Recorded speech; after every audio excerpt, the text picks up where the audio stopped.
Hello and welcome to episode 2 of the Midway Eagles Sports Show, a show about Midway Eagles Sports. I am Midway Assistant SID Clay Cunningham. This is the man himself, Sports Information Director Dylan Brown. And before we get into it, I guess kind of a mini announcement for people who were like tuning in last week. We were like, it's kind of flux. We don't know what's going to be.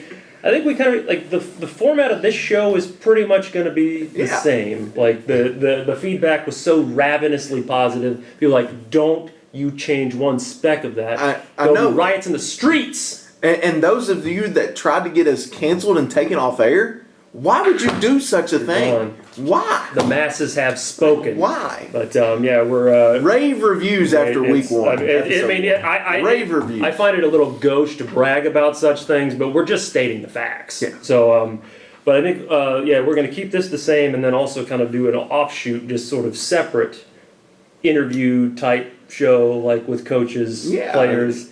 Yeah, we can get some players on there. Maybe some players win Player of the Week. We can get them on, or we can get different coaches come in and talk about their sport and their season, how it's going so far. So look forward to that. We look forward to showing off our student athletes more and getting some coaches on and getting to talk to them. Yeah, just the kind of thing that might make a certain person regret saying, I'm interested in maybe trying to do some video. That would be a fun thing. I don't know who would say that. I would. Who would say that? A darn fool is who. Who would say such a thing? So that's a lot of stuff to look forward to on that regard, and some exciting stuff to look forward to on the field. Obviously, we are in full swing. We're going to kick off the show this week with Sprint football is getting ready to kick off year 2, and I'd imagine the expectation is that year 2 will probably better than year 1. We would certainly hope. Year 1 was a little bit of a roller coaster. It didn't quite get the results on the field. I think we had some injuries, some key injuries coming down the stretch. Playing some guys in positions that weren't necessarily normally playing in those positions. Looking forward to seeing what they can do this week. I've heard some good things from some of the players and from some of the coaching staff. I'm cautiously optimistic, I think is probably the way I would say it so far. I think this first game can kind of tell a lot of what we can be this season, I think. And I know I've talked to, we've done a little sort of like preview work, season preview coming on GoMidwayEagles.com in the coming days, shameless plug. Yep. But yes, I talked a little bit with wide receiver Rudy Loomis and tight end Braden Trantham, who were two of the people back, and that's kind of the thing they talked about. It was really just year 1, you don't really know what to expect, but don't take my word for it. We have their own words. Oh, we do? Yes. Power of editing. It's going to look a little jarring. They're probably sitting in the same chairs as us. It's not sorcery. It's video editing. But these are two returners on just the biggest changes they feel like going from year 1 to year 2.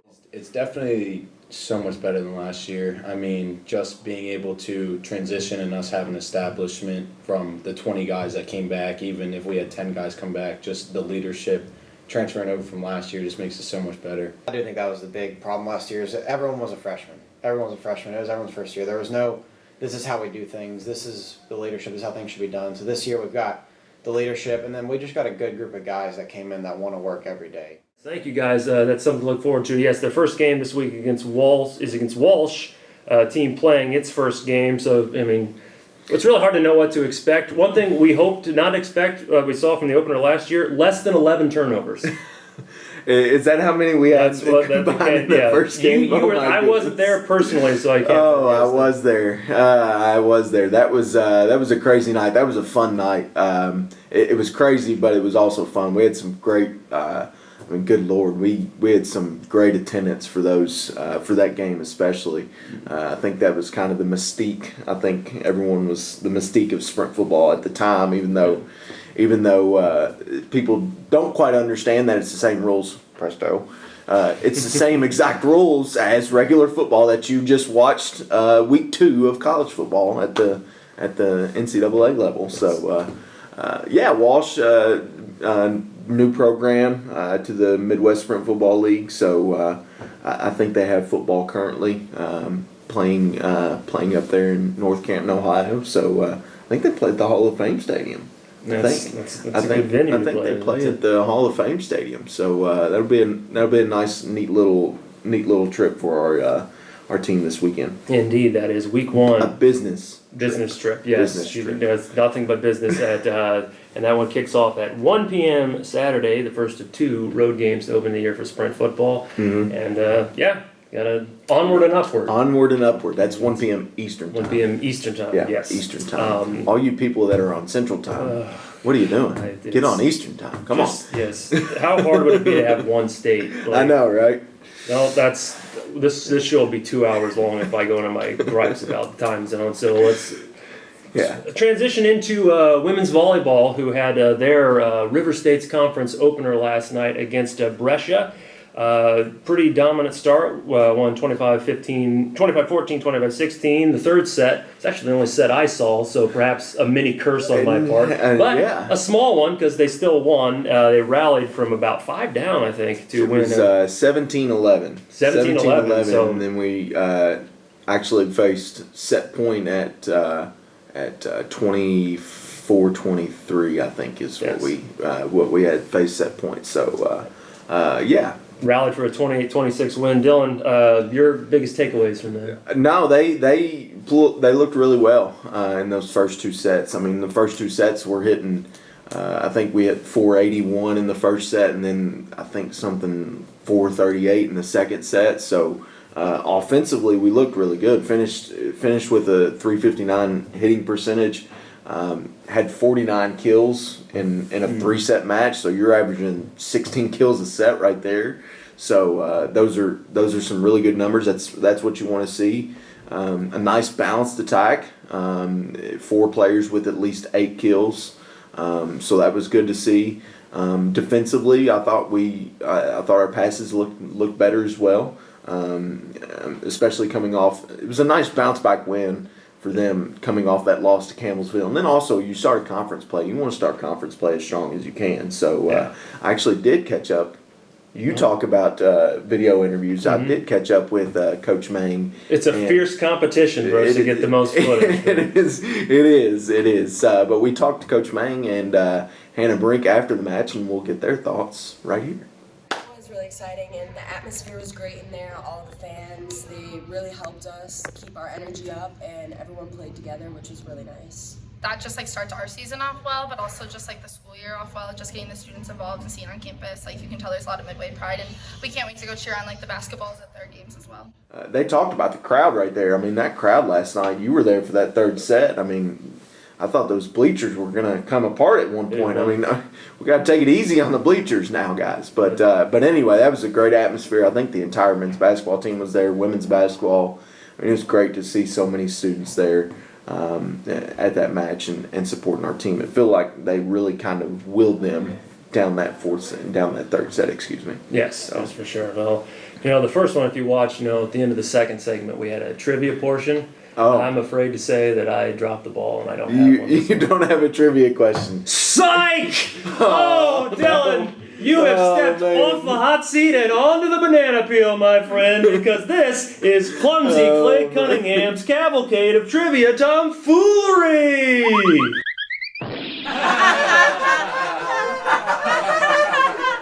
I hit that banana peel just right on that one. You pulled a Mario Kart on me, man. Sinker. But I do have a trivia question. Okay. So I could see the terror in your eyes that we broke. Do you have a banana peel that you... I've been thinking ahead, but no. Do you have a banana peel that you're going to show on the screen? Well, I've got a grab. Not you. I do have a grab. Basically, I find stock footage I like and I build segments around it. All right. I like it. I think you're going to like that one. But yes, but we do have a question. All right. And I do have multiple choice again. Oh, perfect. Including Tuesday's win over Brescia. Okay. How many consecutive RSC openers has Midway's women's volleyball team won? A, 2, B, 4. I'm going to stop saying the letters. The third one is 3 or 6. 2, 4, 3, or 6. 2, 4, 3, or 6. Let's see. So I know 2 years ago we beat IU Kokomo in our conference opener. That was on a Friday night. That crowd was really raucous. It's either 4 or 3. Nah, I'm gonna go with 4. Dylan Brown, you are 2 for 2. That is correct. Whew. The answer is B, 4. Yeah, that streak actually, some additional trivia, not a Okay. question, but that streak actually I was gonna started. say, don't give me any more, please. No. I'm good You there. look maxed out. That actually started with a 3-1 win over Brescia in 2020, which itself started a 7-match win streak against the Bearcats. In that time, we've dropped 2 sets To the Bearcats. to the Bearcats. Yes, the yeah, not total. Yeah. That would be a whale of a run, but yeah. So that streak continues, and they are at IU Kokomo, I believe. IU Thursday? Kokomo on Thursday. Big test for them. That's the team that has beaten us the last 2 seasons in the conference championship. Going to be a tough one on their floor. I think Kokomo has played. They played. I mean, good Lord, I think they played like 10 or 15 matches. I think to this point. Wow. So they played a ton of matches. They just had one of their girls win Defensive Player of the Week for volleyball. So they're going to be tough. It's going to be a good test for us. I think a good litmus test, kind of see where we're at, see if we're still on their level. So it'll be interesting. I'm looking forward to seeing them go out and compete in that one on Thursday night. Be a fun one to track. Sort of transitioning with some Conference of the Week talk. We got some representation here at Midway in women's soccer. The Eagles are 2-0. We talked about last time their first 1-0 start since 2019. Now their first 2-0 start since 2019. They beat Pikeville last week. Very similar start. For a while, it looked like it was almost identical to the opening 3-0 win against Union, where 3 different people scored. Defense completely smothered them. I mean, the Bears, I think they had 2 shots in the first half. That's it. The second half was really the first time all year we didn't really dominate, because UPike got off 12 of their 15 shots, but only one of them found the goal. Came out with a win. Came out with some hardware. Player of the week, offensive player of the week, Evie Clare, who there's not really many standouts because it's been very balanced. She's got 2 goals and assists, and goalie Kaylee Thompson, who is yet to allow a goal. That was good to see them win Player of the Week.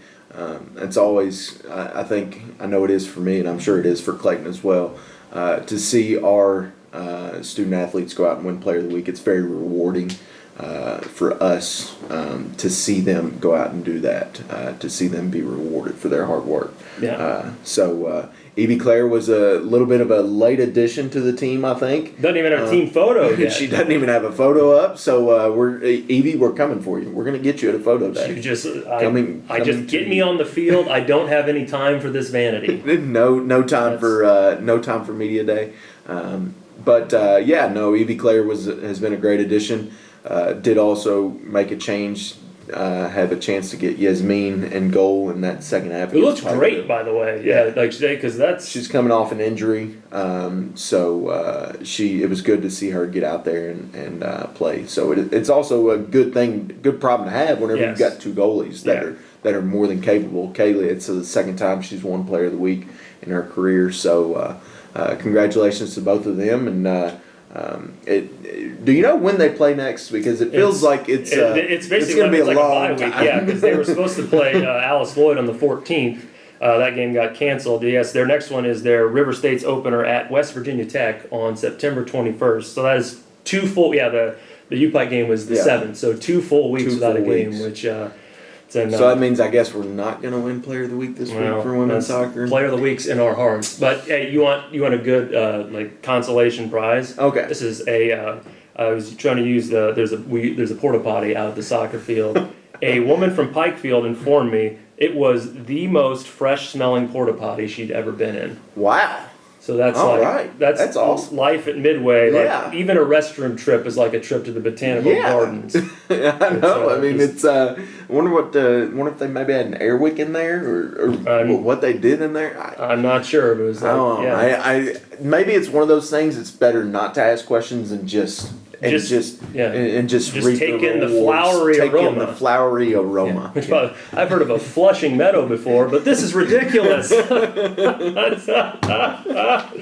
I know porta potties don't flush, joke police. So it's a quality zinger all the same. Okay. Yeah, I'm tired of these hypothetical nitpickers just taking all the fun out. We're just enjoying ourselves. Yeah, just let us have some fun. And maybe one day you'll be a featured guest on. Not with that attitude. Not as long as I'm here. Oh, well, we'll go a little more rapid fire around here. We got other sports to play. Men's soccer. Last week lost a couple. Lost 3-1 to a very good Union team. Got blitzed, got boat raced out of this with 2 goals in 3 minutes and 19 seconds. Actually played pretty well the rest of the way. Yeah, they played really well.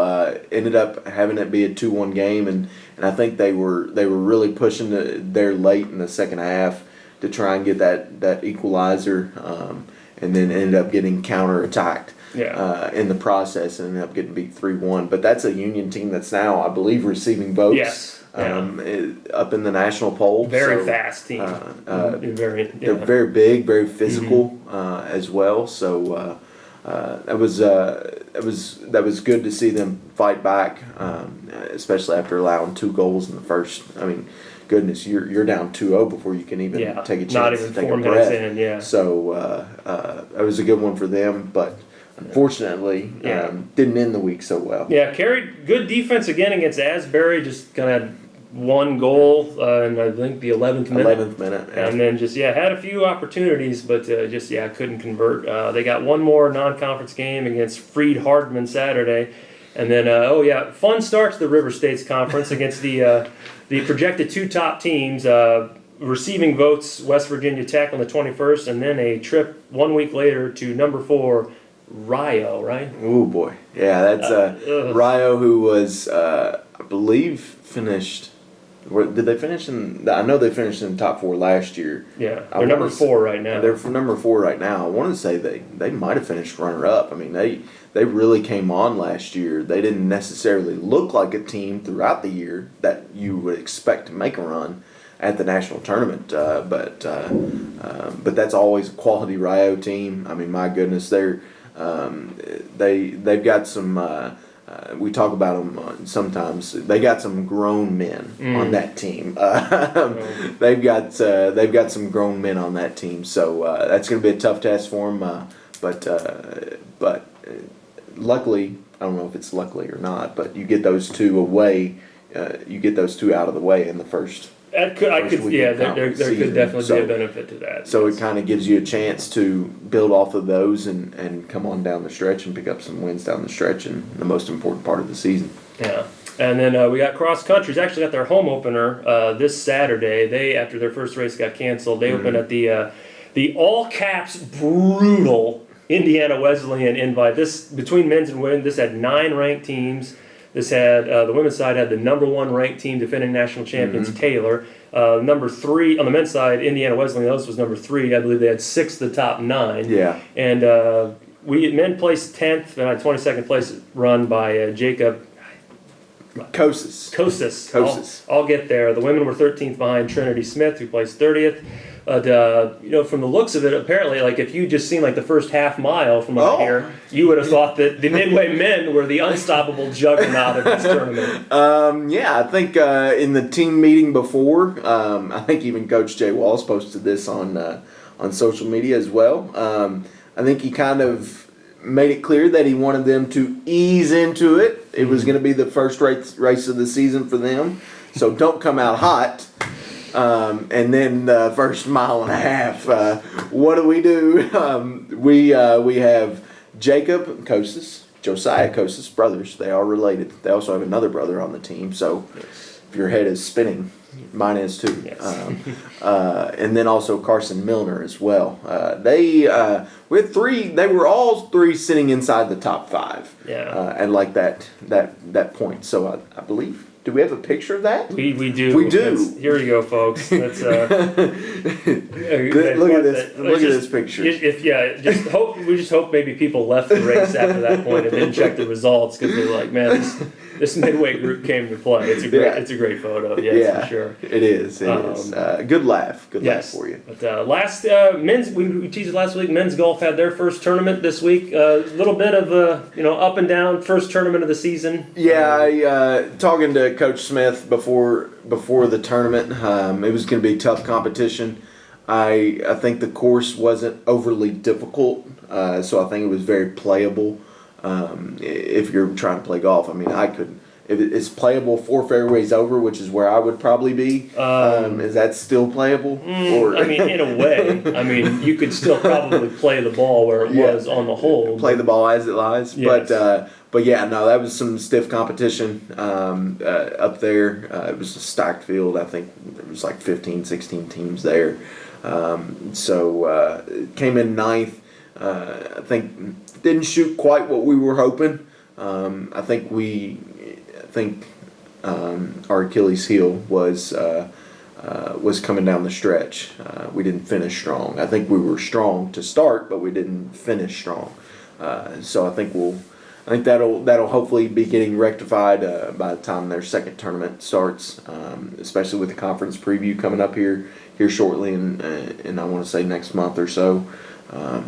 Shot a 3-0, 303, 302, 304, something like that in the first couple rounds.